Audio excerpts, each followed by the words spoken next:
So I grew up in an off-Broadway family, and that's what Mom did for me. She taught me be fearless in front of a lot of people, because if you have something to say, you really want to be able to say it and be heard. And you know, nothing will get you in trouble in life like standing up and talking the truth. Nothing else will get you in as bad a trouble. So first, I want to welcome everybody who came here on a beautiful Oregon night, and thank you for coming. Give yourselves a little round of applause. And a big round of applause to Scott for keeping this bookstore open for years and years and years and years. And here's the deal. Whether you buy my book tonight or not, please everybody buy it. Please everybody buy it. Whether you buy my book tonight or not, or have bought it before, buy something here tonight. Even if it's $1 postcard, spend some money right here to thank the folks who provide a stage in a place like this, not just for me, but for the entire Eugene community. That's Bear up there on the right. There we go. And we may talk about the slideshow a little later, but really first, I want to tell you that this is a book of social, political, spiritual philosophy, masquerading as a book of stories. Watch this.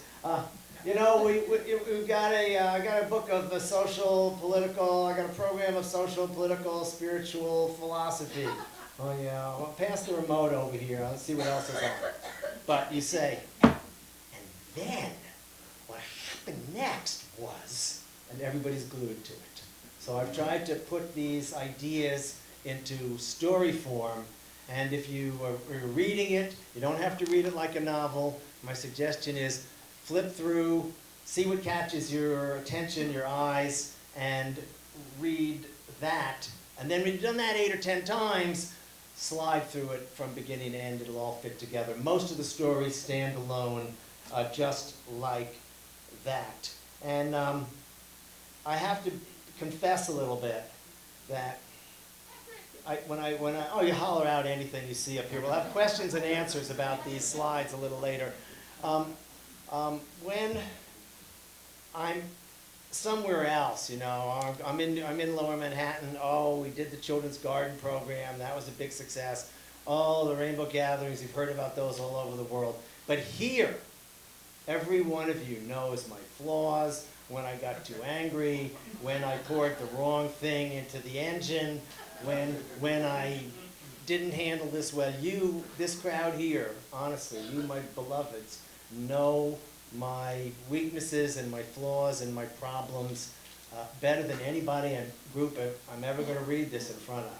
So, given that, the most important thing about that is that in almost every one of these stories, it wasn't me. It was you, and I came along, and I was a really good helper. And I did this and that to help. But some things I instigated myself, it's true. But most of the stories in this were events and things done on the backs and labor of my beloved, let me read this, that'll tell it better. Here we go. Most of all, I would like to acknowledge and thank all the many people who participated in the stories told here who are not mentioned because of my lack of memory amid the turbulence of the times. These people, that's you, deserve to be included in this book, and so I must lump you all together in this heartfelt appreciation. Without the many participants, family, friends, supporters, activists, contributors, and accomplices, these stories could never have come to be. So many people carried the banners, walked the trails, sowed the seeds, and baked the bread, who are not named in this accounting, and yet on the strength of their efforts, these stories were actually able to occur. To you, my thanks. In the tail end of the 1960s, there was this magical thing that happened in a fertile crescent, whose history I think has not really been told effectively. And that fertile crescent from California arcing up through Northern California, from Haight-Ashbury up through Northern California, Oregon, Washington, across into Idaho and Montana. Yes, there was a similar effect in New England, Vermont, New Hampshire, and in Taos, northern New Mexico, Colorado. But this Fertile Crescent had in it a huge number of people who, by chance or activity, interacted with each other and made an enormous number of artistic and environmental and social cultural decisions, and did everything that we could, that they could, that we could, to put these into real life practice. And I remember one time talking with my father, complaining about Richard Nixon being a Quaker. What good are the Quakers? Look at Nixon, he bombed Cambodia on Christmas morning. My father said, yes, and if he hadn't been a Quaker, he might have started World War IX with China. So I look at the things we've done, and I look at the mess the world is in today, and I think, you know what? The fact is that when most of us, many of us were youngsters, ecology and environmentalism weren't even words in the vocabulary list. They certainly weren't things that were taught in the classrooms. And today, that is being taught all around the world. And so, the truth is, the theme of the book has a theme.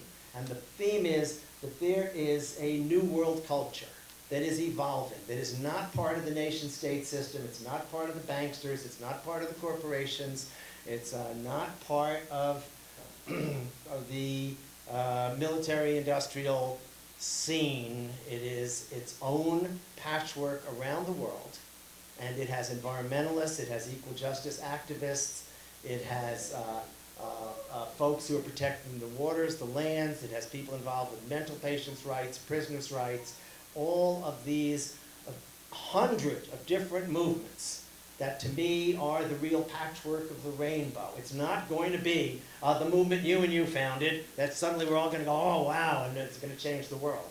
There really is, I believe, an evolutionary force at work that is working through us and that hasn't really connected around the world yet. It's still nascent. It's still like, oh yeah, there's environmentalists in Indonesia. Oh yeah, the solar energy people in Sweden. Oh yes, some of these movements, let me interrupt myself, some of these movements have gotten a lot of credit and a lot of press.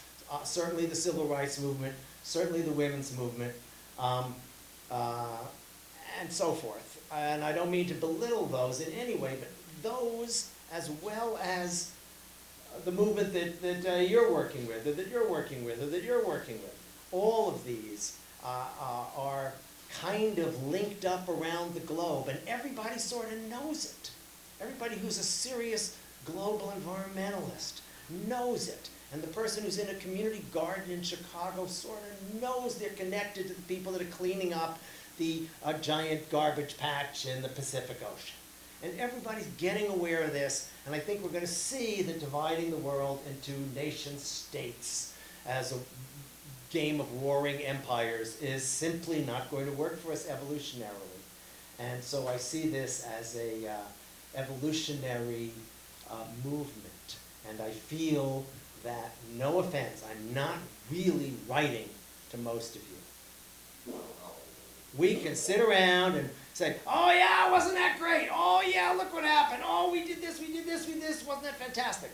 But I'm really trying to write about the roots of where we come from and how this movement that practically centered itself right here in this town. Not to give San Francisco a problem or to say that what was going on in Taos with the experimental back to the land movement. I mean, you say, well, what happened to that back to the land movement? There aren't thousands of hundreds of communes out there and all that, but the fact is, there are hundreds of millions of people eating better because of that movement. There are hundreds of millions of acres that aren't being sprayed because of that movement. There are hundreds of millions of fishes that are alive because the poisons aren't being poured into the water.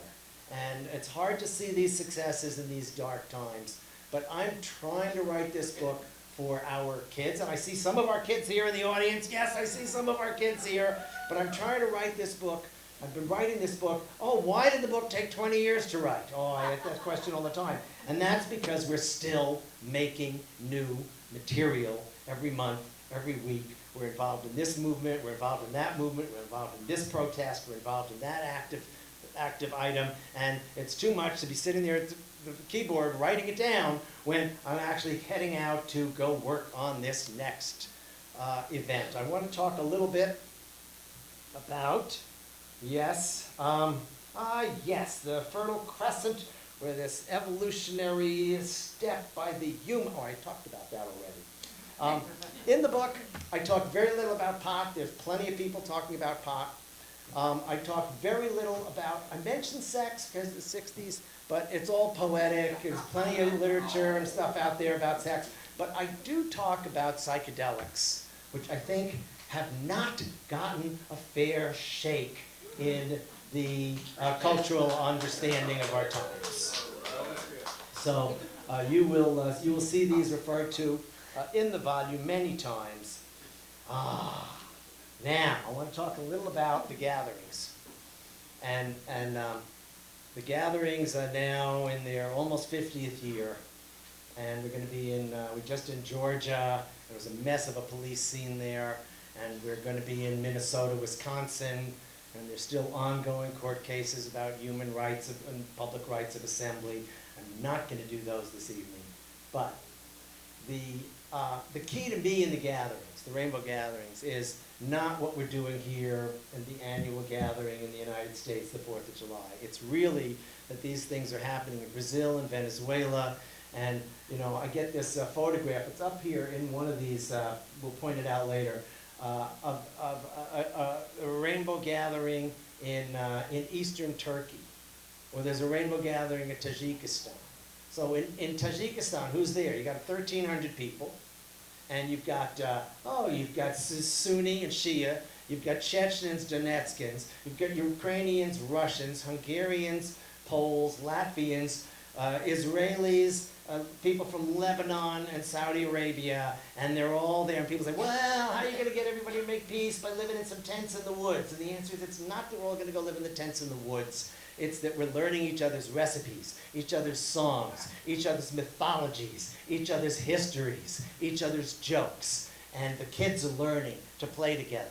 And that's the great value in the rainbow around the world right now. And how it's proliferating in places like the rainbow family in Iran, very, very underground, all encrypted, but it's out there. And I think that people learning to get along together in peace is that's about the best solution that we have. And if it doesn't work, at least we have been trying. So, a couple more things that I'm going to read to you. All righty. Very, very important. The myth of the 60s. I want to debunk one of the great myths of the press in the 1960s, and I do this all through the book, but I'm going to do it here front and center like it's a headline. This whole business of the Vietnam vets coming back and being spit on by the protesters and all this, did that happen? Yeah, they got it on tape. But the vast majority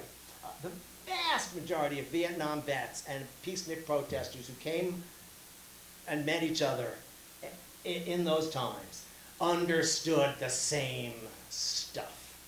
Now, some were way more lefty and some were way more righty, but the great middle understood the problems of the Vietnam War and the visions and understandings of the peace movement. And in fact, those groups coming together is what happened that made the Vortex Festival possible in Portland, was returning Viet vets and peace movement activists. And the early rainbows were entirely the returning Viet vets and the peace movement activists and their partners and friends and family. And we came together and did that. And there were examples like that all over the country. There were schools that were started, a veteran and an activist. There were Save the River groups that were started, the veterans and the activists. And I think that is a nasty myth that the press has seized upon because it's so divisive and it's so easy to make it a little repeating story. And I think that is a false story about the 60s. And now, I want to say the same thing about this Eugene community, because there's a myth here. And the myth is between the country fair and the rainbow gatherings. Because in fact, and I was asked about this little part. In the book here, there's how we came down from Portland and participated in the first rainbow, it came down from Portland and participated in the first Eugene Renaissance Fair. The first, what was then called the Renaissance Fair. We were the first one, the second one, the third one, I think, until they changed their names. And I've got a lovely story in here about the first fair, which is where myself and the clan of artists I was living with in Portland met. Barry Plunker met there, didn't even know each other's names, re-met later, but actually met there at the first fair. And then at the second fair, we were there as two clans, and we did performances together. And at the third fair, which was at the new place where it is now, right? At the third fair, we got there early, and we were just part of a whole team of community people. And we're looking at this, and we're got to figure out how are we going to get through the brush. And it's Harold. Papa Harold, is Kara in the house? No, I didn't see you. Okay. Old man Harold. And old man, this is important, because in these times, if you were in your late 30s or early 40s, you were the oldest person in our zone. We tried to figure out how many people at the first Rainbow Gathering in 1972 were 40 years old or older. And we've got a list of 6 or 7. I'm still collecting names if you know someone. What about the 15-year-old? Exactly. There you go. So a lot of those.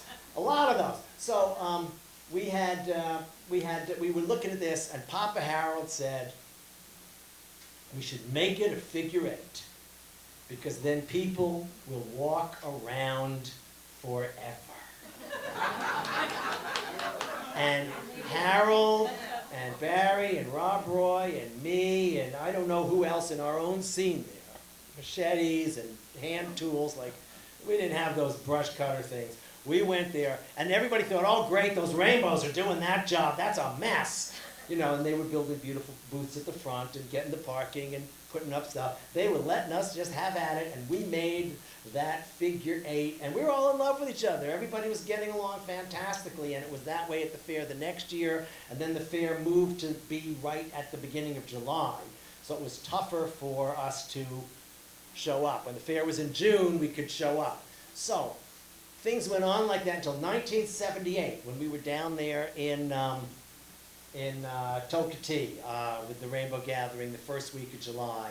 And people at the fair got nervous because the Rainbow is a free event and the fair is a pay to get in, that 8,000 rainbows were going to storm the event. It was going to be a mess. And what were we going to do? And so somebody said, we don't want the rainbows here. Let them stay up in the mountains. And somebody said, we're not going to go. And for like a tiny little bit of people, luckily the internet wasn't there, so people could really be nasty.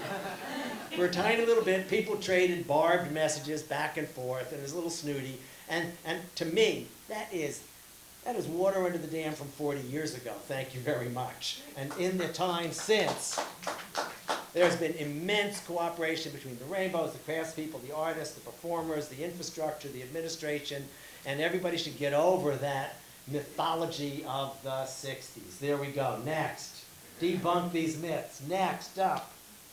I'm upset I never even knew about that. That's it. The Ren Fair. Well, okay.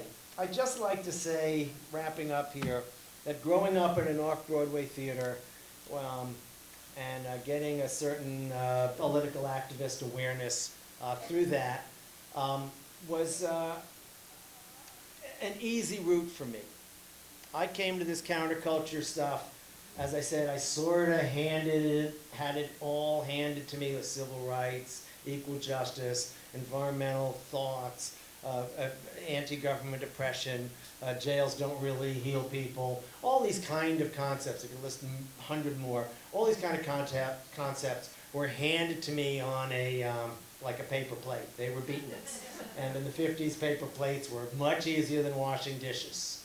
So it was handed me on a paper plate, and I've always admired everybody who came from much more restrictive military families, religious families, Midwest American, the all-American norm type of environment, and how these folks also came to the understanding that I'm really pitching in the book and that the stories are about, which, to review, like my history teacher said, tell them 3 times, to review is really the story about how there actually is a global network that barely is recognizing itself of peaceniks, of social justice activists, of environmentalists, and every single kind of progressive, visionary posse.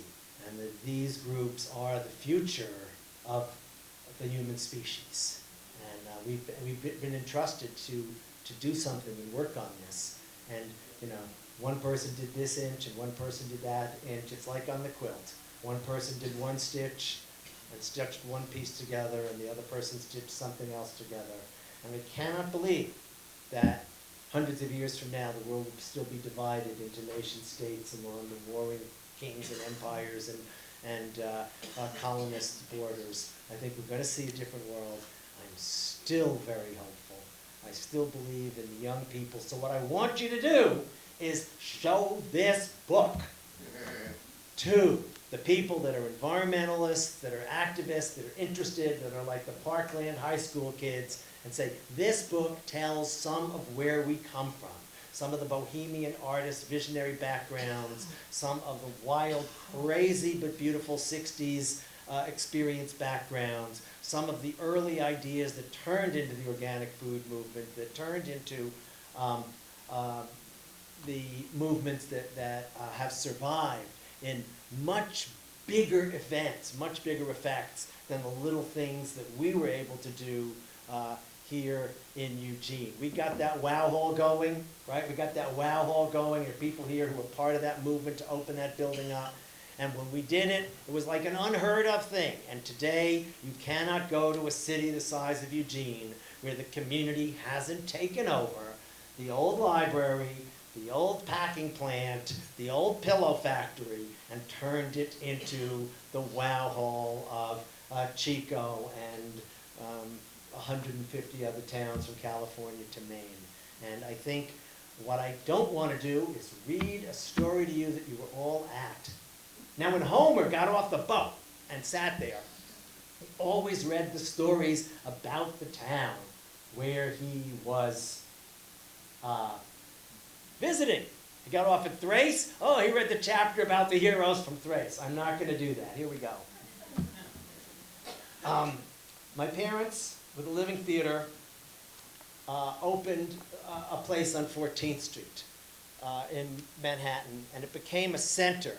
On Monday nights, there was a jazz series or a poetry series, and Tuesday through Saturday was the regular productions. And late Saturday night, they had an unheard of thing, the midnight show, where people would come in and actually, no admission, and you'd smoke pot. It started at midnight. It was a midnight show in Greenwich Village, and lots of earlies, and Dylan played there before he had his contract, and all kinds of amazing stuff. And to the opening night of the first play, all the great beatniks came, Kerouac and Ginsberg and Corso and all their pals, and the painters and the artists and the dancers and Merce and John Cage all showed up for the opening and the opening night party. And that is recounted in this book with pictures.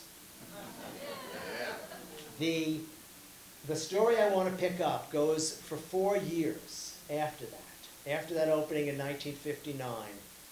For 4 years, they produced plays that began as poetic dramas and then became more and more social. They did the Connection, the first real play about drug addiction. Now you can't turn on the TV and see an evening without a drug addiction drama. But this was unheard of at the time to put that into theater. It was just unheard of.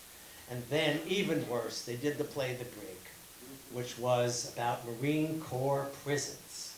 And it opened when the very popular A Day in the Life of Ivan Denisovich was the #1 bestseller in the Times. And it was all about the day in the life of this prisoner in a Russian prison.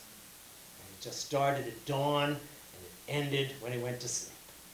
And The Brig started at dawn with rousting the inmates in the United States Marine Corps prison, and the whole day, which was abbreviated, but it ran through a whole day, followed the rules of American Marine Corps prisons, which were horrific. It ended up ultimately with a Senate investigation, and Marine Corps prisons, I'm not saying they became nice places, but a lot of the really horrific stuff got stopped. And the government was mad at the company and did not held up its tax status, its 501c3 tax status. It was hard to get contributions and keep it open.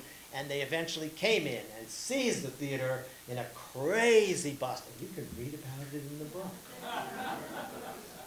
And as a result of that bust, closing the theater, they left for Europe while the court cases played out.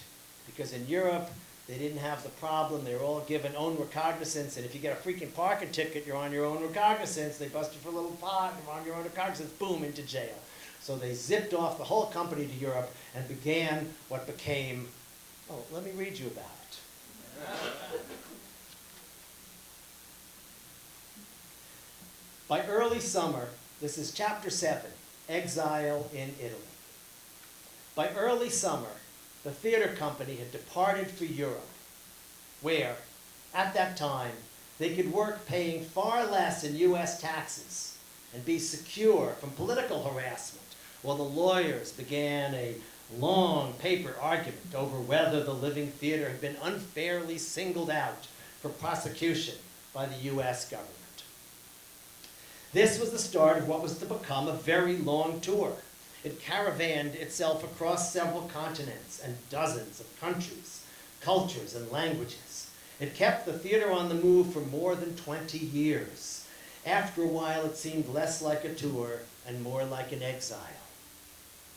Pilgrims playing to the footlights in a dozen different languages, in 1,000 different theaters, in the capitals of Europe, and the souk markets of North Africa, in the 5th largest town in Finland. Oh my. And ultimately into the streets, the hospitals, the asylums, the favelas, the inner cities. This tour was a long way from the theater crowd of New York's Broadway or London's West End. It was a very long way as well from the artsy stages of Off-Broadway and Greenwich Village. When I first caught up with the Travelers after living out the school season in the home of my energetic grandmother, Mabel Beck. I know a couple of you out here remember her. Who had volunteered to watch over me while, in her words, my parents ran away from home. When I first caught up with the tour, the company was inhabiting a marvelous wood-floored Italian villa in Velletri, just an hour's drive from Rome. The wooden flooring stands out. Since long ago, the forests of Italy were all cut down. Let that be a lesson to we here in Oregon. The forests of Italy were all cut down and stone flooring became the rule. So this wood-floored villa had a genuine elegance to it. My arrival there sticks in my mind like a boat from the Middle Ages going over the falls at the edge of the Renaissance. Beyond, the entranceway of the villa into the Great Hall, purple and golden lights flashing, exotic electrical music notes swooning from guitars, people in the huge living room dancing slowly, wearing soft, wide, velvet clothes, patterned in the most bright colors. It was June of 1965. In the big kitchen, a few of the actors were preparing an evening meal for everyone, speaking in Dutch, Italian, German, French, English, communicating with each other in an easy hodgepodge of words and gestures. Clearly, not all of these people were in the theater company that had left New York just a few months before. The expansive villa with its large rooms and many chambers was an ideal place for the Living Theater to hole up and rehearse. But more than that, It was an ideal place for the friends of the theater, other artists, performers, musicians, and political sympathizers to come and